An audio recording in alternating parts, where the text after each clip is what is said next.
La verdad es que el diagnóstico microbiológico directo de la enfermedad tuberculosa, todos lo conocéis, se basa en la visualización de bacilos ácido alcohol resistentes en la muestra y en el aislamiento a partir del cultivo de la micobacteria que causa la infección y desde luego en los últimos años en la detección del genoma de Mycobacterium tuberculosis complex en muestra directa. El algoritmo diagnóstico que seguimos nosotros en micro, la verdad es que vosotros sois conocedores, cuando la muestra llega a micro, lo primero que hacemos cuando tenéis un estudio de micobacterias es descartar la presencia de bacilos ácido alcohol resistentes sobre la muestra mediante una tinción de auramina, que si es positiva se confirma mediante tinción de Fiel-Nielsen, y se realiza un cultivo en paralelo previa descontaminación y concentración de la muestra. O sea, realizamos siempre cultivo en paralelo en medio sólido y en medio líquido en sistemas automatizados. Y si a lo largo del periodo de incubación el cultivo es positivo, se realiza la tinción de Fiel-Nielsen para confirmar que lo que crece son micobacterias y a partir de ahí la identificación y el estudio de sensibilidad. Desde luego el diagnóstico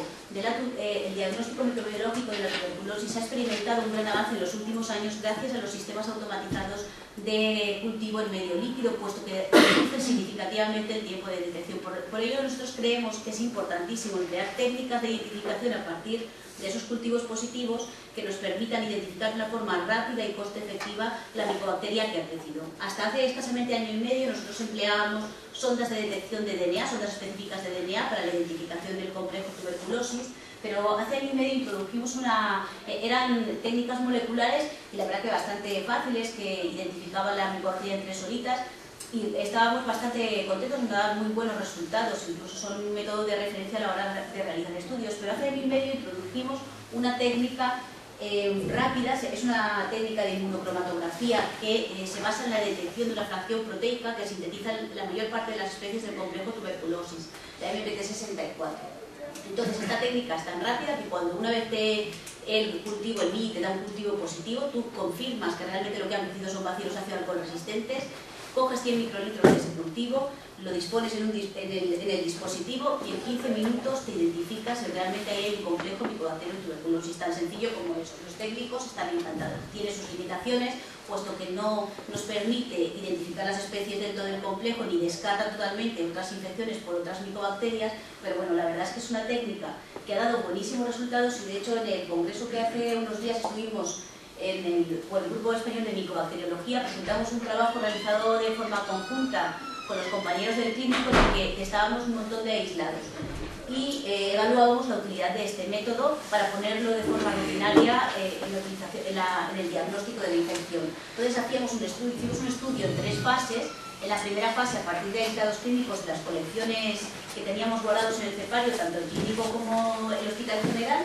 y la segunda fase y la tercera fase ya a partir de aislados clínicos. En la tercera fase incluimos ya el dispositivo en nuestra rutina de laboratorio para identificar los aislados que íbamos obteniendo a partir de los cultivos. De manera que la verdad es que los resultados fueron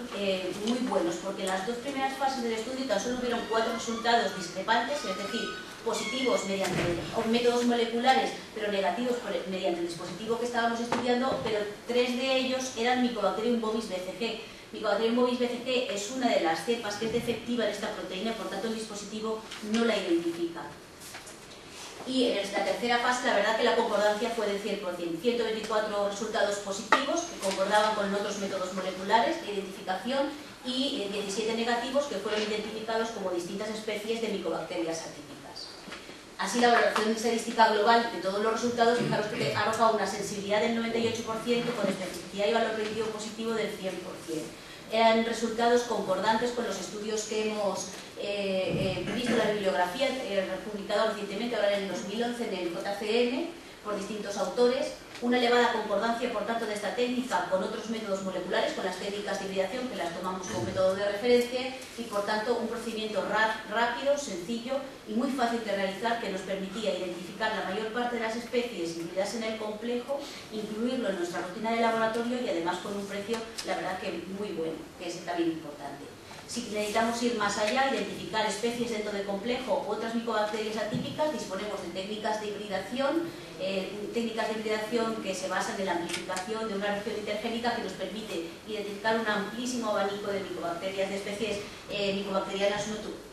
no tuberculosas. Además, estas técnicas también permiten el estudio de la presencia de genes de resistencia a isoniazida y rifampicina, tanto a partir del cultivo positivo como a partir de ahora, y esta es la novedad, también lo podemos realizar sobre muestra directa. Estas son un poquito más caras y más laboriosas, pero bueno, cuando necesitamos llegar un poquito más a partir del complejo, pues las utilizamos también igualmente.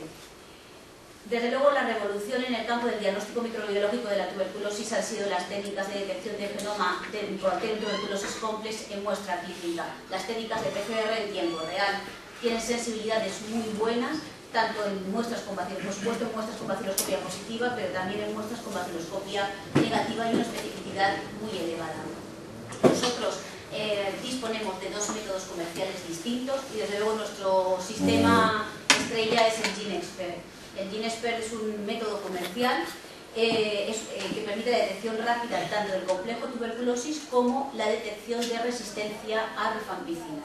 Tiene una elevadísima sensibilidad tanto en muestras con auramina positiva como con auramina negativa y una especificidad muy elevada. Y la sensibilidad de la detección del gen de resistencia a la rifampicina también es muy alta. Lo más bueno de todo, desde luego para los técnicos, es que es un sistema muy fácil de realizar, es un kit que no requiere prácticamente tiempo de preparación por parte del técnico, es un sistema cerrado que evita muchas contaminaciones y además la única pega que tiene es su elevado coste. Sin embargo, en las recomendaciones de la OMS del año 2011 está incluido,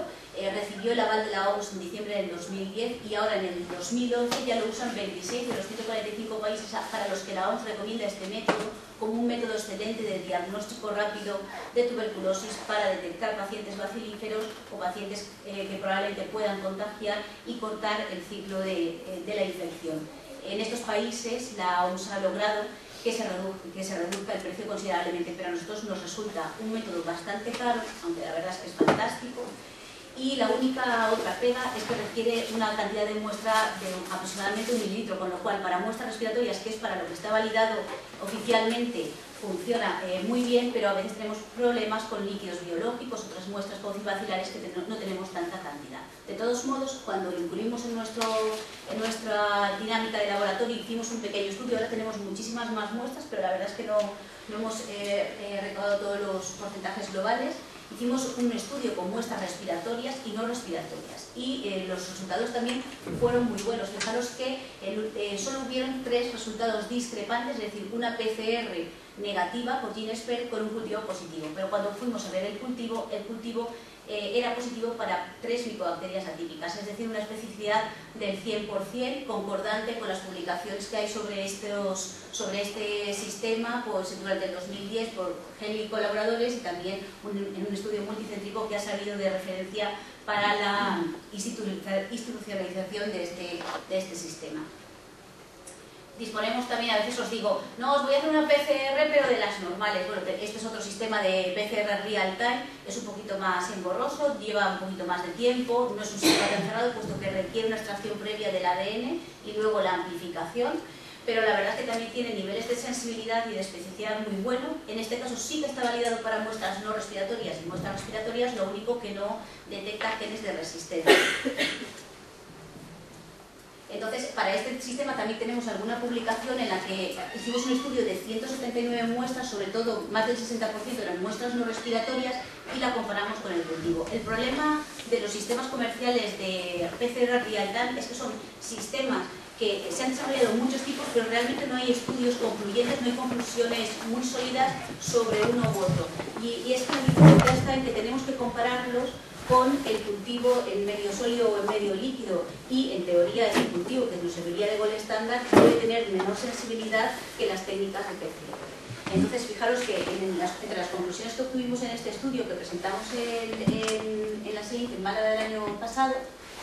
vemos que obtenemos muy buenos niveles de sensibilidad y especificidad para muestras respiratorias y no respiratorias y sin embargo un valor predictivo positivo para las muestras no respiratorias muy bajito. ¿Esto por qué? Porque lo comparábamos con el cultivo y el cultivo arrojaba muchas menos positividades que la propia técnica que estábamos comparando. Sin embargo, si nosotros hacíamos referencia a la sospecha clínica, el porcentaje de los niveles del valor predictivo positivo ascendían a un 84,2%. De de hecho consensuamos allí cuando pusimos el trabajo que realmente esta era una técnica, la PCR real time en muestras paucibacilares podía ser una excelente guía diagnóstica en pacientes con sospecha de infección tuberculosa, más que cultivo. Y bueno, la super novedad en PCR real time, que está en estudios preliminares y que nos ha traído una casa comercial para que nosotros hagamos un estudio piloto junto con algún otro hospital, creo que de Madrid, creo que o Barcelona, Vallebrón, creo que era, pues es el Eniplex MTB-NTM. Es una PCR real-time que permite detección y discriminación de tuberculosis complex, de micobacterias no tuberculosas y detección de 6 genes de resistencia para la isoniazida y 15 mutaciones que determinan resistencia para la rifampicina. Desde luego, a nosotros nos ha ilusionado mucho este sistema porque es muy prometedor. Nos puede permitir detectar la presencia de micobacterias atípicas, que a veces nos solucionan muchos problemas, y además está validado para distintos tipos de muestras, no solo muestras respiratorias, sino también tejidos, esputos, líquido cefalorraquídeo, etc. El análisis y la interpretación de los resultados, como en todos los casos, se hace a través de un software. Y la verdad es que estamos en estudios preliminares, estamos comenzando, creo que hemos hecho 10 o 12 probatinas con buenos resultados, pero queremos ampliar el estudio a muchas muestras pues para sacar conclusiones sólidas. Y bueno, finalmente no quería dejar pasar la incorporación de las técnicas HYDRA en el diagnóstico de la infección tuberculosa. Estas técnicas permiten la detección del interferón gamma, que es una citocina que es secretada por las células T estimuladas con antígenos específicos del complejo tuberculosis. Entonces, estos antígenos están presentes en la mayor parte de las especies del complejo tuberculosis, no están presentes en la BCG vacunal ni tampoco en las micobacterias no tuberculosas, excepto Kansasi, Marinum y Spulgar. Existen distintos sistemas comerciales, nosotros elegimos el cuantiferol. La verdad es que los dos sistemas comerciales tienen sensibilidades parecidas, quizá el TB-Spot tenga una sensibilidad un poquito mayor, pero cuantiferol tiene mayor especificidad y además es de más fácil realización en el laboratorio. Las ventajas de la detección del interferón gamma frente a la prueba de la tuberculosis, pues, es una prueba desde luego objetiva, fácil de estandarizar en el laboratorio, que la podemos repetir, nos evita tener que estar controlando que el paciente acuda a la lectura o que no aparezca, y nos permite incluir controles positivos, con lo cual nos permite detectar pacientes alérgicos y evitar la presencia de falsos negativos. Además, permite discriminar entre pacientes que están vacunados con BCG o infectados por micobacterias no tuberculosas de los pacientes que realmente están infectados por el complejo tuberculosis. La verdad que la práctica, el uso de este sistema todavía es un tema muy controvertido. En la reunión que tuvimos de micobacteriología este fin de semana, la verdad que habían pues, opiniones muy discrepantes. La mayor parte de las sociedades científicas aconsejan su uso como complementario de la tuberculina, aunque por ejemplo los CDC proponen un uso indistinto de la tuberculina o del interferón gamma. Yo he recogido aquí el protocolo de la SEPAR, que parece que es un protocolo bastante lógico y bastante consensuado, que sigue la mayor parte de las sociedades científicas. Nosotros hemos incorporado esta técnica recientemente, estamos todavía pues, iniciando los estudios y con los compañeros del servicio de neumología, reumatología infecciosas, pues vamos a utilizarla en principio para un grupo restringido de pacientes y un poco abierto a las conclusiones que comencemos a tener y a los resultados que obtengamos. Nada, simplemente quería comentaros eso y espero que os haya aportado un poquito de luz sobre lo que estamos utilizando. Muchas gracias. Vamos a dejar